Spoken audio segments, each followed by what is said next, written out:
रात का समय था। आसमान में बादल घिर आए थे और चांद की रोशनी धुंधली हो गई थी। एक छोटे से शहर के किनारे पर एक पुराना सुनसान अस्पताल खड़ा था, जिसे लोग भूतिया अस्पताल कहते थे। इस अस्पताल की खौफनाक कहानियों ने इसे बदनाम कर दिया था और कोई भी रात में वहां जाने की हिम्मत नहीं करता था। विकास नाम का एक युवक, जो इन बातों पर विश्वास नहीं करता था, उसने इस अस्पताल में रात बिताने का फैसला किया। वो ये साबित करना चाहता था कि ये सब महज अफवाहें हैं। दोस्तों के मना करने के बावजूद वह अकेला उस अस्पताल में गया। अस्पताल में घुसते ही उसे अजीब सा एहसास हुआ। अंदर की हवा ठंडी और भारी थी, जैसे किसी ने उसके चारों ओर अनदेखा बोझ डाल दिया हो।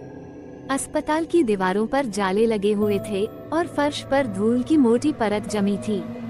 विकास ने एक कमरे में जाने का फैसला किया। वो एक पुराने ऑपरेशन थिएटर में दाखिल हुआ।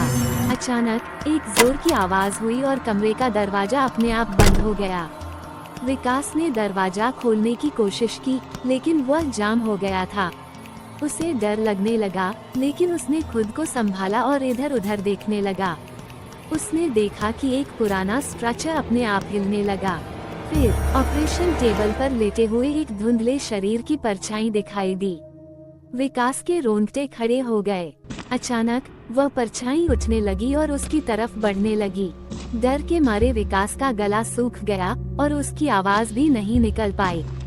वह तेजी से कमरे से बाहर भागा, लेकिन हर दरवाजे के पास उसे वही परछाई दिखने लगी। ऐसा लगा कि अस्पताल की हर दीवार से कोई उसे देख रहा है, उसका पीछा कर रहा है। हर कदम पर उसकी सांसें और भारी होती जा रही थी।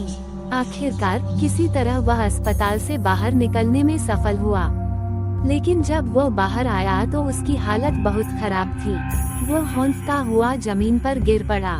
दोस्तों ने उसे इस हालत में देखा तो तुरंत अस्पताल ले गए, लेकिन वह अस्पताल जहां उन्होंने उसे पहुंचाया, वही पुराना भूतिया अस्पताल था। अगले दिन जब लोग उसे ढूंढने गए तो विकास का कोई नामो निशान नहीं था। लोग कहते हैं कि उस रात विकास की आत्मा भी उसी अस्पताल में कैद हो गई, और तब से जो भी उस अस्पताल के पास जाता है, उसे वहां विकास की चीखें सुनाई देती हैं। इस कहानी से हमें ये समझ आता है कि कुछ जगहें वाकई रहस्यमयी और डरावनी होती हैं, और अज्ञात का सामना करने से पहले सोच समझकर कदम उठाना चाहिए।